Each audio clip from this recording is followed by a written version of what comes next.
മദ്രാസിലെ മോന് ശേഷം കല്യാണമൊക്കെ മുടങ്ങിയെന്ന് കേട്ടായിരുന്നു. നീ ക്രൂരനാണെന്ന് വിചാരിച്ചു.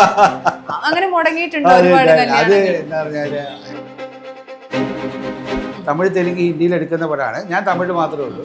എനിക്കൊരു ഇൻട്രഡക്ഷൻ സോങ് ആഡ് ചെയ്തു, ഒരു ഇൻട്രഡക്ഷൻ ചേസ് ആഡ് ചെയ്തു. ഞാനും കമലഹാസനും തമ്മിലുള്ള ഒരു കോമ്പറ്റീഷൻ സോങ് ആഡ് ചെയ്തു. ഇതൊന്നും തമിഴിലും തെലുങ്കിലും ഉണ്ടായിരുന്നില്ല. അത് ഇൻഡസ്ട്രി ഭയങ്കര ടോക്കായ ഒരു സംഭവമാണ്. ആരുടെ ഇവൻ എന്നുള്ളത് അതാണ് എന്നെ കൂടുതലും സ്റ്റാർ എന്നുള്ള ഒരു പേര് എനിക്ക് തരാനായിട്ടുള്ള കാരണം. കമലഹാസൻ എന്താ പറഞ്ഞ അപ്പൊ അങ്ങനെ ആൾക്കാർ കൂവുന്ന കേട്ടപ്പോ? അല്ല, ഒന്ന് പുള്ളി അങ്ങനെ that I am very good. എനിക്ക് കോൺഫിഡൻ്റ് ആയിട്ട് എനിക്ക് പറയാൻ പറ്റും I M the best, one of the best. ഞാൻ വല്ല പപ്പയുടെ സ്വന്തം അപ്പൂസ് കഴിഞ്ഞപ്പോൾ എൻ്റെ അമ്മ ഡോക്ടറെ അടുത്ത് അപ്പോൾ അവർ പേഷ്യൻസ് ഒന്നും ഉണ്ട് ബ്രദർ ബാബ മകനെന്തൊരു ദുഷ്ടനാന്ന് പറയും. അമ്മ ഒരുപാട് സങ്കടപ്പെട്ടിട്ടുണ്ട്. ഞാനും റെന്നിയും തമ്മിലുള്ള മീറ്റിങ്ങിനെ കുറിച്ചിട്ട് മനോരമ ആശയപ്പുറത്തിൽ വരികയാണ്. സോൾഡ് ഔട്ടായി. പക്ഷെ അതിലൊരു കാര്യം നടന്നു. എനിക്ക് തോന്നുന്നത് കണ്ണൂർ തൊട്ട് തിരുവനന്തപുരം വരെയുള്ള എല്ലാ മിക്കവാറും ഇവരുടെ കൂടെ ജയിലിൽ കിടന്ന പല ക്രിമിനൽസും എന്നെ വിളിച്ചു. അവർ വിളിച്ചു പറഞ്ഞു പറഞ്ഞാൽ സാറേ പലരും മദ്രാസിലെ മോൻ സാറാണെന്ന് വിശ്വസിച്ചിരുന്ന ഒരു സമയം. അതിന്റെ കാരണം എന്താണെന്ന് പറഞ്ഞാൽ യൂട്യൂബില്ല, ടെലിവിഷൻ ഇല്ല. അപ്പോൾ ആകെ പത്രങ്ങളിലെ തന്നെ ഇതിൻ്റെ ഫോട്ടോ ഒന്നും അധികം വന്നിട്ടില്ല. എൻ്റെ പടം വന്നിട്ട് കട്ടൗട്ടറായിട്ട് ഞാൻ മദ്രാസ് അറസ്റ്റ് ചെയ്യപ്പെടുന്നത് ഇരിക്കുകയാണ്. ഏത് തടിയാണ് സൗന്ദര്യമില്ല. ശ്രീവിദ്യാമ്മ സൗന്ദര്യം ഉണ്ടായിരുന്നു, അതേപോലെ സ്വപ്നയ്ക്ക് സൗന്ദര്യം ഉണ്ടായിരുന്നു, എല്ലാവർക്കും സൗന്ദര്യം സീമയ്ക്ക് സൗന്ദര്യം ഉണ്ടായിരുന്നു. ഞങ്ങൾ തമ്മിലുള്ള വന്നിട്ടുള്ള ഇന്റിമേറ്റ് സീൻസുകൾ ഒരുപാട് അതിനകത്ത്. മമ്മൂക്കേക്കാളും 10 ഇരട്ടി ശമ്പളം വാങ്ങി മമ്മൂക്ക കളിയാക്കാറുണ്ടായിരുന്നു അല്ലേ? അതുണ്ട്. You are worth something. You know it actually. Then you are asking for it, you know, that is not materialistic life. അതെ, ഇങ്ങനെ സ്വാധീനിച്ച കാര്യം പറഞ്ഞപ്പോഴാണ് ഇങ്ങനെ നല്ല നല്ല ഒരുപാട് കാര്യങ്ങൾ ചെയ്യാൻ വേണ്ടി ലാലേട്ടനുമായിട്ടുള്ള ബോണ്ടിങ് ഒരുപാട് സഹായിച്ചിട്ടുണ്ട് അല്ലേ? 100%. എനിക്ക് ലാല് മാത്രമല്ല, മമ്മൂട്ടി. എൻ്റെ ആദ്യകാല ഫിലിം ഫെസ്റ്റിവലിൽ മമ്മൂട്ടി ആയിരുന്നു അതിൻ്റെ മെയിൻ ആൾ.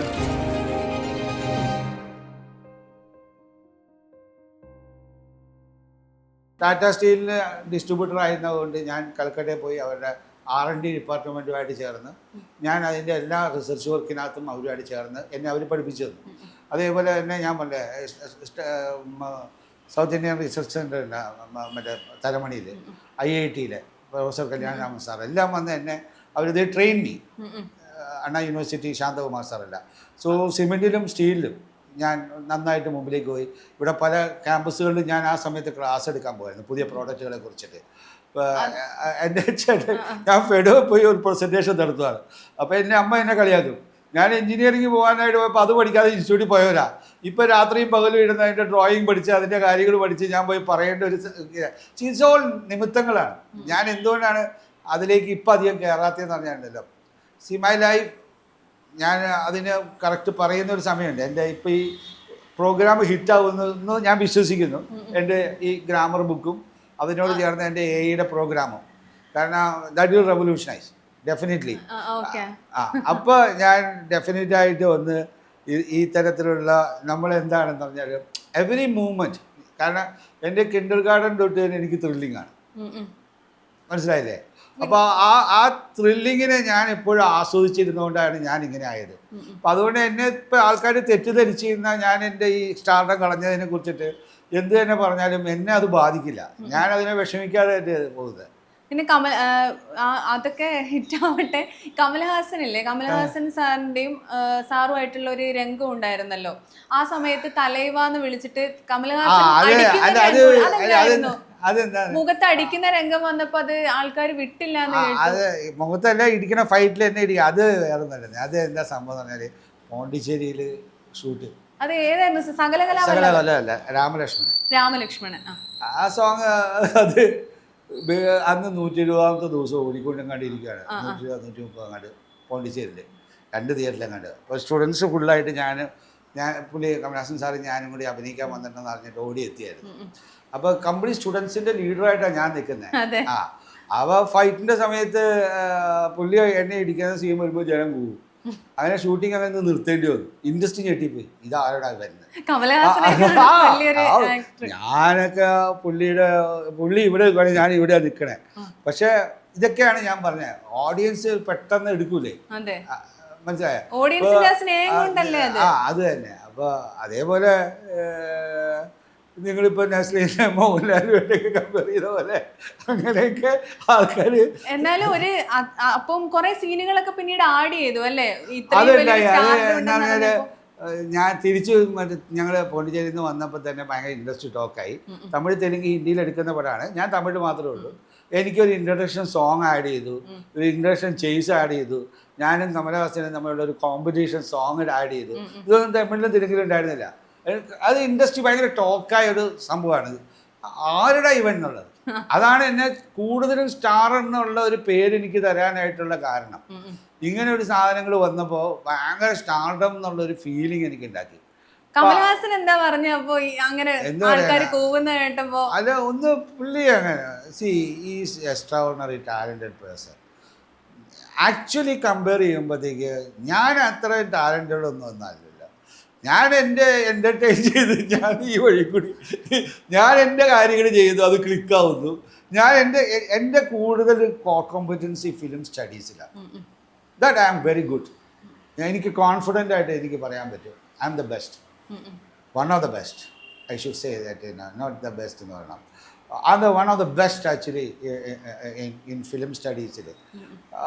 കാരണം ഞാൻ അത്ര ആഴത്തിൽ അത്ര മണിക്കൂർ, ഒരു 18 മണിക്കൂർ ഞാൻ ഇപ്പോഴും എല്ലാം ഞാൻ സിനിമയെ പഠിച്ചുകൊണ്ടിരിക്കുന്നതാണ്.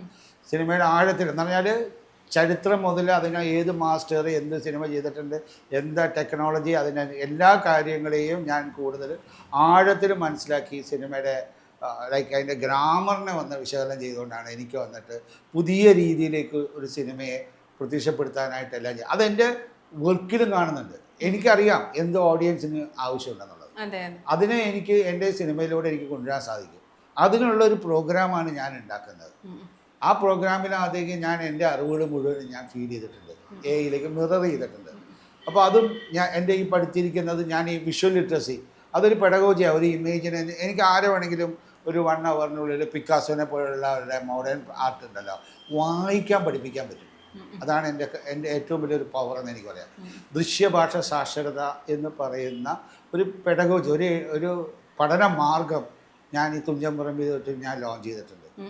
സോ വേറൊരു തരത്തിലൊരു സിനിമേനെ വിശകലനം ചെയ്ത് ഇമേജിനെ, മൂവിങ് ഇമേജിനെ, അതിൻ്റെ സെമിയോട്ടിക്സിനെ നിങ്ങൾക്ക് നന്നായിട്ട് പറയാൻ പറ്റുന്ന രീതിയിലേക്ക് അത് എങ്ങനെ കമ്മ്യൂണിക്കേറ്റ് ചെയ്യുന്നു എന്നുള്ളതിനകത്തേക്ക് എങ്ങനെ നിങ്ങളുടെ ബേസിക്കലി എൻ്റെ ഇപ്പോഴത്തെ ഇത് ന്യൂറോ സയൻസ് ബേസ് ചെയ്തിട്ടുള്ള ഗട്ട് ബ്രെയിൻ ആക്സിസിനെയൊക്കെ ബേസ് ചെയ്തിട്ടുള്ള കൾച്ചറൽ സൈക്കോളജി ബേസ് ചെയ്തിട്ടുള്ള ഒരു പഠന മാർഗ്ഗമാണ് ഞാനിപ്പോൾ പുതിയതായിട്ട് ഉണ്ടാക്കിയിരിക്കുന്നത്. It's A new method actually of watching cinema in fact ജനങ്ങളിലേക്ക്. ഇത് ഒരു വലിയൊരു ഇൻ്റലക്ച്വൽ സൈഡായിട്ടല്ല, ഞാൻ അതിനെ എല്ലാത്തിനെയും ഇൻ്റലക്ച്വൽ സൈഡിനെ സിംപ്ലിഫൈ ചെയ്യുകയാണ് ഞാൻ ചെയ്തേക്കണം.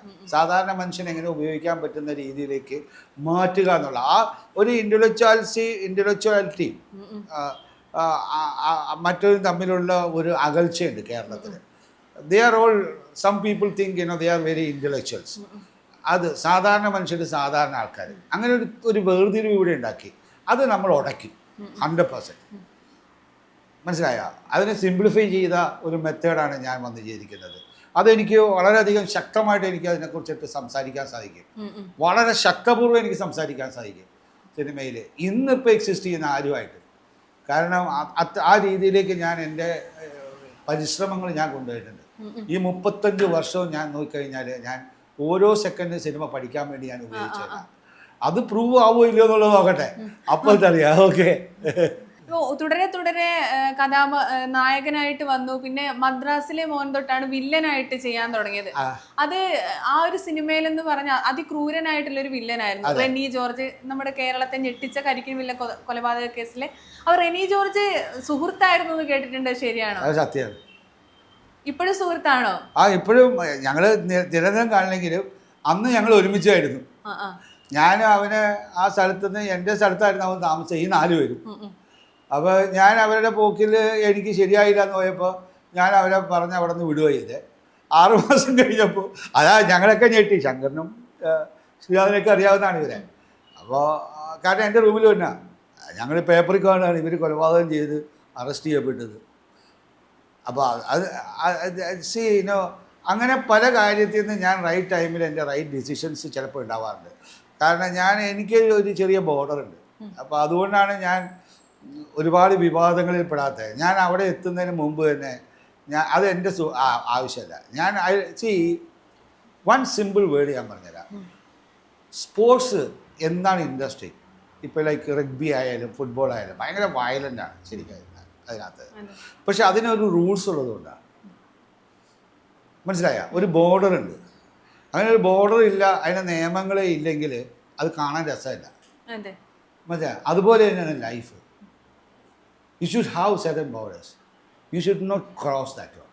People who cross then they are gone. They are gone. പലർക്കും അത് പറ്റിയിട്ടുണ്ട്. അവരാ ബോർഡറിനെ എപ്പോൾ റിയലൈസ് ചെയ്യുന്നു നമ്മളെന്താണ് എന്നുള്ളതിനെ നമ്മൾ തിരിച്ചറിയണം.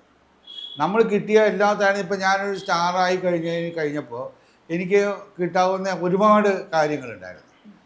എവിടെയൊക്കെ നിർത്തണോ അതിനെയൊക്കെ എനിക്ക് നിർത്താനായിട്ട്, എവിടെയെല്ലാം ഞാൻ റിസ്ട്രിക്റ്റ് ചെയ്യണോ അവിടെയൊക്കെ ഞാൻ റിസ്ട്രിക്റ്റ് ചെയ്യാൻ മാക്സിമം ശ്രമിച്ചുകൊണ്ടാണ് ഞാൻ കൂടുതൽ മറ്റൊരു പ്രശ്നങ്ങളിലേക്ക് ഞാൻ പോവാതെ എനിക്ക് ഉണ്ടായിട്ടില്ലല്ലോ. മദ്രാസിലെ മോന് ശേഷം കല്യാണമൊക്കെ മുടങ്ങിയെന്ന് കേട്ടായിരുന്നു. ഈ ക്രൂരനാണെന്ന് അങ്ങനെ മുടങ്ങിയിട്ടുണ്ടോ? അത് എന്താ പറഞ്ഞാൽ സിനിമ അതാണല്ലോ. ഞാൻ വല്ല പപ്പയുടെ സ്വന്തം അപ്പൂസ് കഴിഞ്ഞപ്പോൾ എൻ്റെ അമ്മ ഡോക്ടറെ അടുത്ത് അപ്പോൾ അവർ പേഷ്യൻസ് ഒന്നും ഉണ്ട്. ഡോക്ടർ എത്ര പാവ, മകൻ എന്തൊരു ദുഷ്ടനാന്ന് പറയും. അമ്മ ഒരുപാട് സങ്കടപ്പെട്ടിട്ടുണ്ട്. അങ്ങനെ ഒരു പലരുടെ മുമ്പിൽ വെച്ച് ഇങ്ങനെ കേൾക്കുമ്പോൾ ഞാൻ ദുഷ്ടനാണ്. അവർ സിനിമയിലെ കഥാപാത്രത്തിനെ കണ്ടിട്ടാണ് പറഞ്ഞത്, ആ ക്രൂരനായിട്ടുള്ള രുദ്രൻ എന്ന് പറഞ്ഞ കഥാപാത്രം. അപ്പോൾ അമ്മ ഭയങ്കര സ്പിരിച്വൽ ആയിരുന്നു. എല്ലാവരും ഞങ്ങൾ ബേസിക്കലി ഇത് സത്യസായിബാബ വന്നപ്പോൾ താമസിച്ച വീടാണ്. അപ്പോൾ സത്യസായിബാബ വന്ന വീടാണ്. ഇന്ത്യയിലെ വളരെ ചെറിയ കുറച്ച് വീടുകളിൽ ഒരു വീടാണിത്. ഞങ്ങളത് മുകളിൽ ഇപ്പോഴും ആ റൂം പൂട്ടി വെച്ചിട്ടുണ്ട്. അങ്ങനെ സത്യസായി ബാബ ഭക്തന്മാർക്ക് ഇതൊരു വലിയൊരു അമ്പലം തന്നെയാണ്. അപ്പോൾ എന്നെ സംബന്ധിച്ചോളം ഞാൻ എന്ത് പ്രവൃത്തി ചെയ്യുമ്പോഴും ഒരു പരിധിവരെ ഞാൻ ചില കാര്യങ്ങളിനകത്തേക്ക് ഞാൻ റിസ്ട്രിക്റ്റഡ് ആണ്. മനസ്സിലായില്ലേ? ഞാൻ ചെയ്യാവോ ഇല്ലയോ എന്ന് എനിക്ക് ചിന്തിക്കാൻ ഒരു അവസരമുണ്ട്. അപ്പോൾ അത് പൂർണ്ണമായിട്ടും ഞാൻ അങ്ങനെ ചിന്തിച്ചുകൊണ്ട് തന്നെ പലപ്പോഴും ഞാൻ ചെയ്തിട്ടുണ്ട്. അതുകൊണ്ട് തന്നെയാണ് ഇപ്പോൾ ഈ മദ്രാസിലെ മോൻ എന്ന് പറയുന്നവരെ ആക്ച്വൽ റെനി വന്നിട്ട് ഒരു പരിധി വിട്ടുള്ള അവരുടെ ജീവിതം കൈവിട്ടു പോയപ്പോൾ എനിക്ക് അവരെ മാറ്റി നിർത്താനും മനസ്സിലായ. എന്നാലും വൃദ്ധ ദമ്പതികളെ കൊന്നൊരു ബന്ധുവല്ലേ, അപ്പം പിന്നെ സൗഹൃദം തുടർന്നോ? സൗഹൃദമല്ല, ഞാൻ അവനെ കാണുന്നത് പിന്നീട് എപ്പോഴാണ്? അപ്പോഴൊന്നുമല്ല, അവർ ജയിലിൽ പോയില്ലേ. ഇപ്പൊ സുവിശേഷ പ്രാസംഗിക ആ സുവിശേഷ പ്രാർത്ഥനയായിട്ട് നിൽക്കുമ്പോൾ ഞാൻ അവനെ കണ്ടത് വന്നിട്ട് പിന്നെ ഒരു പ്രാവശ്യം കണ്ടിട്ടുള്ളൂ. അല്ലാതെ സൗഹൃദം എന്ന് പറഞ്ഞാൽ വഴിയിലേക്ക് പോകുമ്പോൾ മനോരമ ആഴ്ചപ്പതിപ്പിന് വേണ്ടി എന്നെ അവിടെ കൊണ്ടുപോവാണ്. അവിടെ ഞാൻ അത്ഭുതപ്പെടുവാണ്. 140ഓളം കുട്ടികളെ ഒരു ഓർഫനേജ് നടത്തുവാണ്. ഇവൻ്റെ കൂടെ ഇവൻ്റെ വൈഫ് എന്ന് പറയുന്നത് മദർ തെരേസയുടെ കൂടെ വർക്ക് ചെയ്തിരുന്ന ഒരു സ്ത്രീയാണ്, ഒരു മാംഗ്ലൂരുകാരി. അതുകൊണ്ട് ഒരിക്കലും അവൻ തെറ്റ് ചെയ്തതിൻ്റെ പേരിൽ എനിക്ക് നന്നായിട്ട് അറിയാം ഇത് വളരെ കറക്റ്റ് ചെയ്യേണ്ട ഒരു പോയിൻ്റാണ്. മനസ്സിലായോ? നിങ്ങൾ മനസ്സിലാക്കണം. കാരണം ആ ആഴ്ചപ്പതിപ്പിൽ ആദ്യത്തെ ഞാനും റെന്നിയും തമ്മിലുള്ള മീറ്റിങ്ങിനെ കുറിച്ചിട്ട് മനോരമ ആഴ്ചപ്പതിപ്പിൽ വരികയാണ്. സോൾഡ് ഔട്ടായി കംപ്ലീറ്റ്. പക്ഷെ അതിലൊരു കാര്യം നടന്നു ശരിക്കും. എനിക്ക് തോന്നുന്നത് കണ്ണൂർ തൊട്ട് തിരുവനന്തപുരം വരെയുള്ള മിക്കവാറും ഇവൻ്റെ കൂടെ ജയിലിൽ കിടന്ന പല ക്രിമിനൽസും എന്നെ വിളിച്ചു. അവർ വിളിച്ചു പറയുന്നത് പറഞ്ഞാൽ സാറേ, ഞങ്ങൾ റെനിയുടെ ഇപ്പോഴത്തെ ഒരു ജീവിതത്തിനെ മനസ്സിലാക്കിയപ്പോൾ ഞങ്ങൾ ക്രിമിനലായിട്ട് പെട്ടുപോയിട്ടുണ്ടെങ്കിലും ഞങ്ങൾക്കും ഒരു രണ്ടാം ജീവിതം ഉണ്ടെന്നുള്ളതിൻ്റെ ഒരു വിശ്വാസം ഈ ആർട്ടിക്കിൾ തന്നു എന്ന് എന്നെ വിളിച്ചു. അതാണ് ഞാൻ പറഞ്ഞത്. അതുണ്ടായി ആ ഒരു ഭയങ്കര ഒരു വേവ് ഉണ്ടാക്കി. അപ്പോൾ എന്നെ ഫ്രാൻസിസ് സാർ, മറ്റേ മനോരമയുടെ എഡിറ്റർ ആഴ്ചപ്പതിപ്പിൻ്റെ, പറഞ്ഞു രവീന്ദ്രൻ, നമുക്ക് ഒരു ഉപകാരം കൂടി ആവശ്യമുണ്ട്. ഇതിൻ്റെ ഓഡിയൻസിനെയും കൊണ്ട് ഒന്നും കൂടി നിങ്ങൾ ബാംഗ്ലൂർ പോകണം ഇയാളെ കാണാൻ. അങ്ങനെ ഞാൻ രണ്ടാമത് ഈ വായിച്ച ഓഡിയൻസിൽ നിന്ന് അവർ തിരഞ്ഞെടുത്ത ഒരു ക്രോസ് സെക്ഷനായിട്ട് ടീച്ചേഴ്സ് ഉണ്ട്, സ്റ്റുഡൻസ് ഉണ്ട്, പല രീതിയിലുള്ള ആൾക്കാർ, അവരെയും കൊണ്ട് വന്ന് അവരെ ടിക്കറ്റൊക്കെ എടുത്ത് ഞങ്ങൾ രണ്ടാമതും റെനിയുടെ ആ ഫാം പോയി വിസിറ്റ് ചെയ്യാണ്. അവർക്ക് ചോദിക്കാനുള്ള ചോദ്യങ്ങൾ ചോദിച്ചുകൊണ്ട് അതിൻ്റെ ആർട്ടിക്കിൾ വരികയാണ്. ഞാൻ പറഞ്ഞാൽ മനസ്സിലായോ? അപ്പോൾ നിങ്ങളിപ്പോൾ ചോദിച്ച ആ ചോദ്യം കണ്ടില്ലേ? അവനൊരിക്കൽ കൊലപാതകം ആ വൃദ്ധ പിന്നെ അയാളായിട്ട് കൂട്ടുണ്ടോ? കൂടിയിരുന്നോ എന്ന് വെച്ചാൽ എല്ലാരും ചോദിക്കേണ്ട ഒരു ചോദ്യം ജസ്റ്റ് ഞാൻ ചോദിച്ചതാ. പക്ഷെ എന്നാലും പിന്നീട് ഞാൻ അവിടെ അവൻ ജയിലിൽ പോയല്ലോ, പിന്നെ ഞാൻ ഒരു ടച്ച് ഇല്ലല്ലോ. ഞാൻ സ്റ്റാറായി ആ സിനിമ അഭിനയിക്കുന്നു. അപ്പൊ ഞാൻ ആരോടും അതിനെ കുറിച്ചിട്ട് സംസാരിക്കാനും പോയില്ല. എന്തിനാണ്? പലരും മദ്രാസിലെ മോൻ സാറാണെന്ന് വിശ്വസിച്ചിരുന്ന ഒരു സമയം. അതിന്റെ കാരണം എന്താ പറഞ്ഞാൽ യൂട്യൂബും ഇല്ല, ടെലിവിഷൻ ഇല്ല. അപ്പൊ ആകെ പത്രങ്ങളിലെ തന്നെ ഇവന്റെ ഫോട്ടോ ഒന്നും അധികം വന്നിട്ടില്ല. എൻ്റെ പടം വന്നിട്ട് കട്ടൗട്ടറായിട്ട് ഞാൻ മദ്രാസ് അറസ്റ്റ് ചെയ്യപ്പെടുന്നത് ഇരിക്കുകയാണ്. ഇതിനെക്കുറിച്ചുള്ള ഓൺലി ആർട്ടിക്കിൾ മാത്രം തന്നെ അവർ ആ ജയിലിൽ കൊണ്ടുപോയി, ഈ ജയിലിൽ കൊണ്ടുപോയി, അവിടെ കൊണ്ടുപോയി എന്നൊക്കെ പറഞ്ഞുകൊണ്ട്. അപ്പോൾ ആ ന്യൂസുകൾ മാത്രമാണ് ഇവർ വായിക്കുന്നത് പത്രമാധ്യമത്തിലൂടെ. പിന്നെ കാണുന്ന ഫിഗർ വരുമ്പോൾ പുറത്തേക്ക് ഇരുന്ന് കാണുന്നത് ജയിലിൽ നിൽക്കുന്നത് ഞാനാ.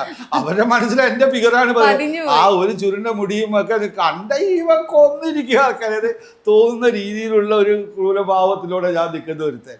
അപ്പോൾ പിന്നെ നാച്ചുറലി അവരെന്നെയാണ് വിചാരിച്ചത്. അവരുടെ മനസ്സിലും മദ്രാസിലെ മോൻ ഞാനായിട്ടാണ് പതിച്ചിരുന്നത്. പിന്നെ ഒരു രണ്ടാം ഭാഗം എടുക്കണമായിരുന്നു അല്ലെ ഈ സുവിശേഷ പ്രാസംഗികനായിട്ട്. ഞാൻ അതേപോലെ ഞാനൊരു ബ്രേക്ക് എടുത്തത് എനിക്കൊരു ഗുണമുണ്ടായി. ഞാൻ വേറെ കാര്യം പഠിച്ചു വന്ന് ഞാനിപ്പോൾ ഒരു ഈ ലൈക്ക് ഇപ്പോൾ വന്ന ബെന്നി ബ്രോ ആയിട്ട് ഞാൻ ജനത്തിനെ ഇഷ്ടപ്പെടുത്തിയില്ലേ. അപ്പോൾ അതൊക്കെ അതെ ഞാൻ പറഞ്ഞു, ഇതെല്ലാം ഒരു നിമിത്തങ്ങളാണ്. നമുക്കുണ്ടാവുന്ന നമ്മുടെ എൻ്റെ ലൈഫ് ഞാനിങ്ങനെ കാണുന്നുണ്ട്. ഞാൻ പോകുന്ന വഴിക്ക് ഇങ്ങനെ പോയിക്കൊണ്ടേയിരിക്കുക. യഥാർത്ഥത്തിൽ എൻ്റെ ഡിസിഷൻസ് ചിലപ്പോൾ ഒന്ന് ശരിയോ തെറ്റോ എന്നുള്ളതല്ല, എന്നെ ദൈവം നയിക്കുമെന്നുള്ള ഞാൻ ഭയങ്കര ദൈവവിശ്വാസിയാണ്. ഇപ്പോൾ ഞാൻ എല്ലാത്തിലും വിശ്വസിക്കുന്നവനാണ്. ഇപ്പോൾ റമദാൻ്റെ കഴിഞ്ഞ 12 വർഷമായിട്ട് ഞാൻ ആ 30 ദിവസം നോമ്പ് നോക്കുന്നവനാണ്. ഞാൻ പരുമലപ്പള്ളിയിൽ സ്ഥിരമായിട്ട് ഞാൻ പോകുന്നതാണ്. ആ വഴി പോകുമ്പോൾ ഞാൻ അമ്പലങ്ങളിൽ പോകും, പള്ളിയിൽ പോകും, ഞാൻ ദർഗകൾ എല്ലാത്തിനെയും ഞാൻ എല്ലാത്തിനെയും ബഹുമാനിക്കുന്നവനാണ്. എൻ്റെ ദൈവം എന്നുള്ളൊരു വിശ്വാസമുണ്ട്. അപ്പോൾ എന്നെ നയിക്കുമെന്നുള്ളൊരു കാര്യമുണ്ട്. അത് ഒരുപക്ഷെ എൻ്റെ ജീവിതത്തിൽ അത് എനിക്ക് ഒരുപാട് കാര്യങ്ങൾ ഉണ്ടാക്കി തന്നിട്ടുണ്ട്. ഒരുപക്ഷെ ഞാൻ എൻ്റെ ഈ പറയുന്ന ഈസി ഗോ ലക്കിയിലുള്ള എൻ്റെ യാത്ര പലപ്പോഴും പല രീതിയിലേക്ക് ഞാൻ വന്നിട്ട് ആപത്തിലേക്കോ അല്ലെങ്കിൽ പടുകുഴിയിലേക്കോ വീഴേണ്ട ഞാൻ ഒരിക്കൽ പോലും വീഴാതെ. ഇപ്പം നിങ്ങളുടെയൊക്കെ ധാരണയിൽ എൻ്റെ സ്റ്റാർഡമാണ് പടുകൂടിയെങ്കിൽ എനിക്ക് ഐ കാൻ ഹെൽപ്പ്. എനിക്ക് സ്റ്റാർഡം അല്ല. സ്റ്റാർഡം മീൻസ് ആക്ച്വലി എന്താണ്, സ്റ്റാർഡത്തിനേക്കാളും അപ്പുറത്ത് ഞാനിപ്പോൾ ഇരിക്കുന്ന അക്കാഡമിക്കൽ കാര്യത്തിനകത്തേക്ക് ഞാൻ വർഷങ്ങളോളം നിൽക്കും എന്നുള്ളതിനകത്തേക്ക് എനിക്കൊരു വിശ്വാസമുണ്ട്. മനസ്സിലായ അത്ര അധികം ഞാൻ അതിനകത്തേക്ക് ഞാൻ കാര്യങ്ങൾ ചെയ്ത് കൂട്ടിയിട്ടുണ്ട്. അത് ഇനിയുള്ള വർഷങ്ങളിൽ അത് പ്രൂവ് ചെയ്യാൻ പറ്റുവാണെങ്കിൽ അപ്പം നമുക്ക് സംസാരിക്കാം. മലയാള സിനിമയിലേക്ക് വന്നത് അശ്വരഥത്തിലൂടെയാണല്ലോ. ശ്രീവിദ്യാമ്മയായിട്ട് ഇന്റിമേറ്റ് സീനും കാര്യങ്ങളൊക്കെ ഉണ്ട്. എങ്ങനെയായിരുന്നു ശ്രീവിദ്യാമ്മ അത്രയും സൗന്ദര്യമുള്ള ഒരാളാണെന്ന് എല്ലാ സ്ഥലത്തും വർണ്ണിച്ചിട്ട്? ഏത് തടിയാണ് സൗന്ദര്യം ഇല്ലാത്ത? ശ്രീവിദ്യാമ്മ സൗന്ദര്യം ഉണ്ടായിരുന്നു, അതേപോലെ സ്വപ്നയ്ക്ക് സൗന്ദര്യം ഉണ്ടായിരുന്നു, എല്ലാവർക്കും സൗന്ദര്യം. സീമയ്ക്ക് സൗന്ദര്യം ഉണ്ടായിരുന്നു. ശ്രീവിദ്യ ചേച്ചിയുടെ കൂടെ അഭിനയിച്ച എല്ലാ നമ്മൾ അഭിനയിക്കുമ്പോൾ എന്ന് പറഞ്ഞാൽ അത് ബേസിക്കലി ചുറ്റും ആൾക്കാർ എന്ന് ഇപ്പം ഞാനും താനുമായിട്ട് സംസാരിക്കും. ഓക്കെ, അപ്പോൾ നമ്മൾ 2 രീതിയിലാണ് നമ്മൾ എല്ലാം തുറന്ന് നമ്മൾ സംസാരിക്കുമ്പോഴും നമ്മളെല്ലാവരുടെയും മുമ്പിൽ നിൽക്കുന്നതിനകത്തുള്ള ഒരു അവയർനെസ് നമുക്കില്ലേ, തനിക്കില്ലേ? അത് തന്നെയാണ്. അല്ല, നിങ്ങൾ ഒരുമിച്ചുള്ള നിങ്ങൾ ഉദ്ദേശിച്ച രംഗങ്ങളാണ് അഭിനയത്തിൽ. ഇപ്പം ഞങ്ങൾ തമ്മിൽ ലൈക്ക് എനിക്ക് തമാശയ്ക്ക് വേണമെങ്കിൽ പലതും പറയാം, മനസ്സിലായില്ലേ? പക്ഷെ അതൊന്നും ശരിയല്ല. അങ്ങനെയൊക്കെ സംസാരിച്ച് നമ്മൾ അഭിനയത്തിനെ നമ്മൾ വളരെ സീരിയസ് ആയിട്ട് തന്നെ കാണണം. അപ്പോൾ ഞങ്ങൾ തമ്മിലുള്ള വന്നിട്ടുള്ള ഇൻറ്റിമേറ്റ് സീൻസുകൾ ഒരുപാട് അതിനകത്തുണ്ട്. ആ കഥ അതാണ്. ഒറ്റയാണെന്ന് പറയുന്ന വളരെ ഫേമസ് ആയിട്ടുള്ള ഒരു നോവലാണ്. ആ നോവലിൽ എനിക്ക് ആ പടത്തിലെ പാട്ട് എനിക്ക് വന്ന ഏതാണ്ട് 7 മില്യണോ 10 മില്യണോ ആൾക്കാർ കണ്ടിട്ടുണ്ട്. ഞാനും നിത്യയും കൂടിയുള്ള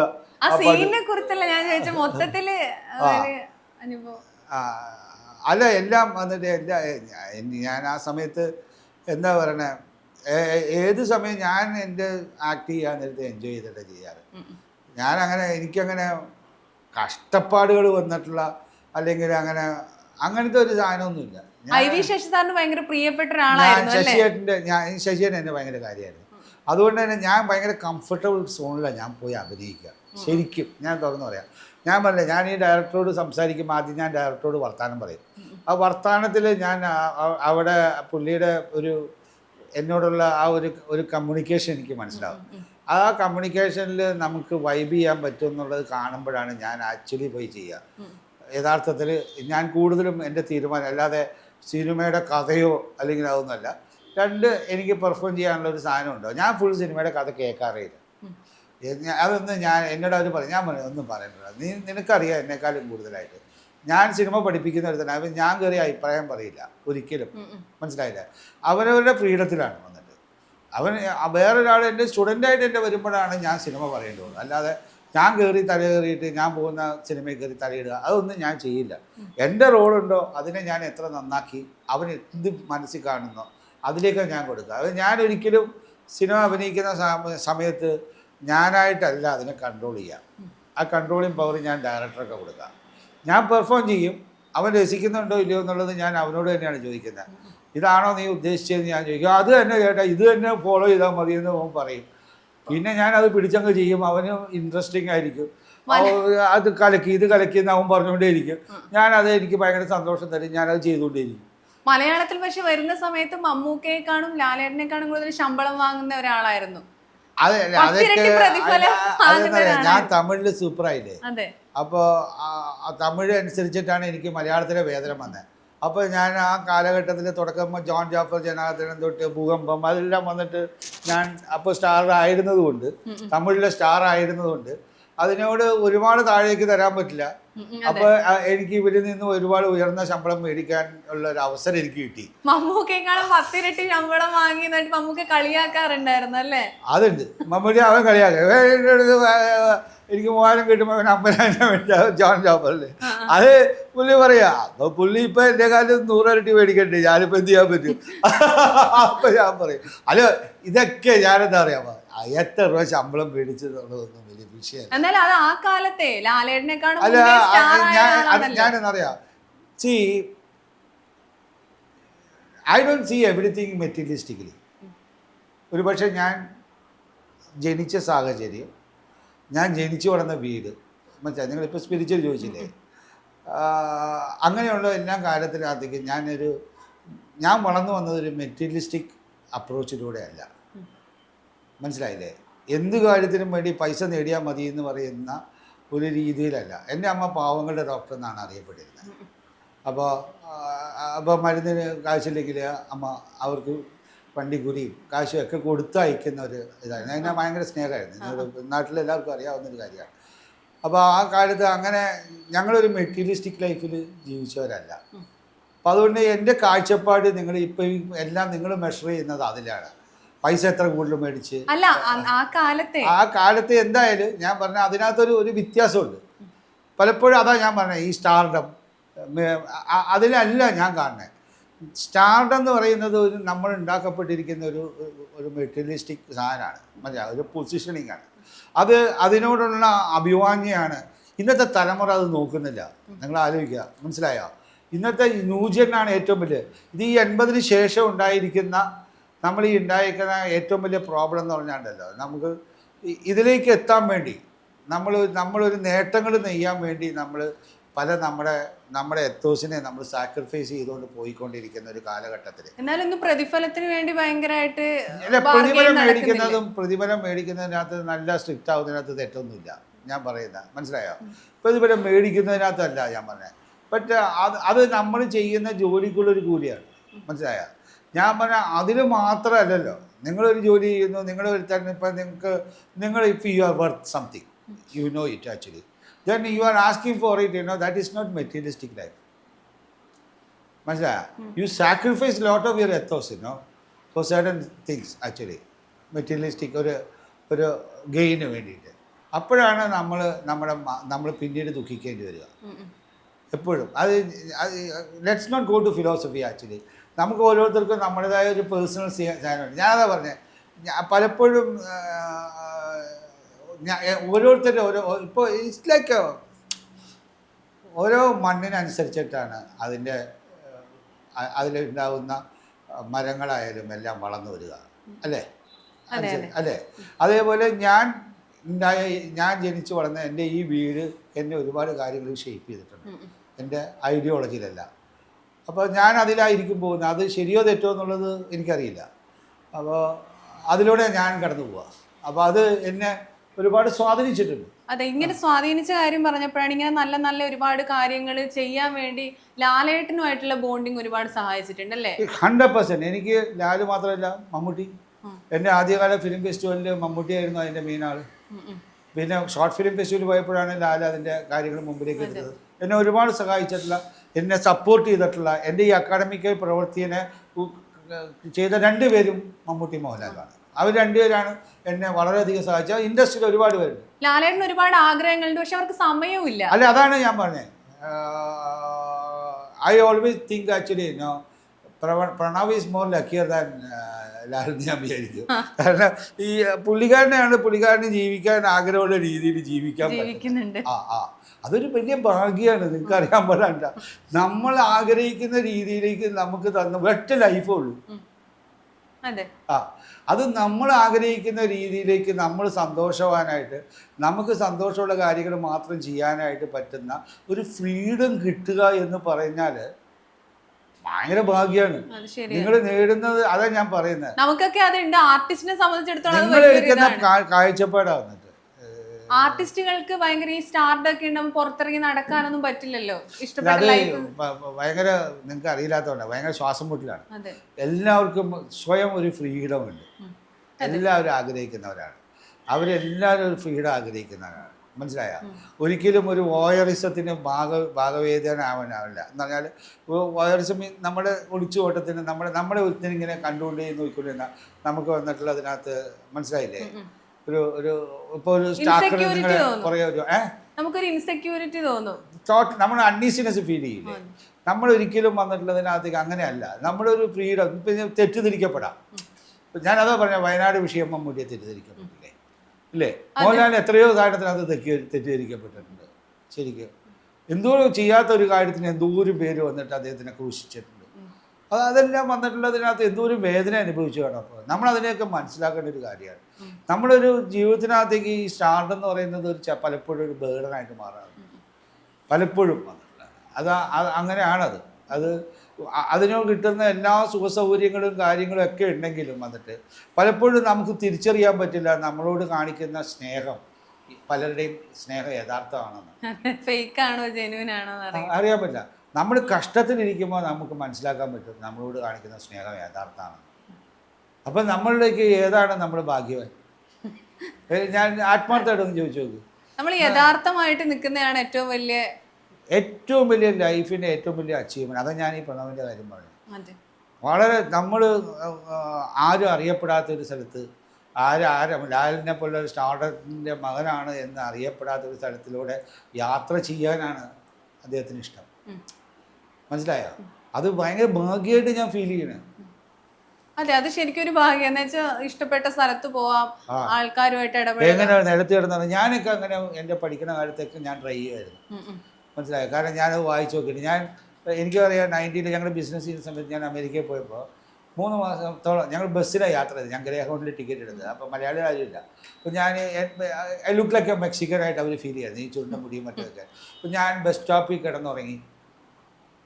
$10 കൊടുത്ത് മോട്ടലിൽ പോവാം. പക്ഷെ അതല്ലാതെ ബസ് സ്റ്റാൻഡുകളിൽ കിടന്നുറങ്ങി അവിടുത്തെ ബാത്റൂം യൂസ് ചെയ്ത് ഞാനൊരു സഞ്ചിയായിട്ട് വന്നിട്ട് കംപ്ലീറ്റ് അതിൽ തന്നെ ടോയ്ലറ്റ് ഉണ്ട് ഈ ബസ്സുകളിൽ. ഞാൻ കംപ്ലീറ്റ് ത്രൂ ഔട്ട് അമേരിക്ക ഇവിടുന്ന് തോന്നുന്ന ആ ടിക്കറ്റ് എനിക്ക് എവിടെ വേണമെങ്കിലും യാത്ര ചെയ്യാവുന്നതാണ്. അപ്പോൾ തെക്കുന്ന് വടക്കോട്ട് യാത്ര ചെയ്യും, പാതി വഴിയിൽ തിങ്ക് ചെയ്യാം, എന്നാൽ പിന്നെ കിഴക്കോട്ട് പോകാതെയായിരിക്കും.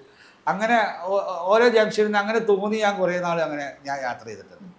നമ്മുടെ ഇഷ്ടത്തിന്. അപ്പോൾ ഞാൻ ഇവന് ഇത് ചെയ്യുന്ന കാണുമ്പോൾ എനിക്ക് റെസ്ട്രിക്ഷൻ ഉണ്ട്. ഞാൻ തിരിച്ചുകൂടെ വന്ന് കാര്യങ്ങൾ ചെയ്യണം. മനസ്സിലായ? He has more freedom actually. So I think I envy actually. കാരണം ഇതിന് നമ്മൾ എന്താ അറിയാമോ, നമ്മൾ ഈ ഒരു മോർ മെറ്റീരിയലിസ്റ്റിക് ലൈഫിലേക്ക് നമ്മൾ ഒരുപാട് ക്ലിങ് ചെയ്താൽ, നമ്മൾ ഒട്ടിപ്പിടിക്കാൻ ശ്രമിച്ചാൽ അൺസാറ്റിസ്ഫൈഡ് ആയി life. You will not be happy. ജീവിച്ചു പോവാന്നേ ഉള്ളൂ. ജീവിച്ചല്ല, നമ്മൾ ഇങ്ങനെ എപ്പോൾ നോക്കിയാലും നമ്മുടെ മൈൻഡ് കാർവിങ്ങിലായിരിക്കും. മതിയാ. When you are not that actually you will be more happy.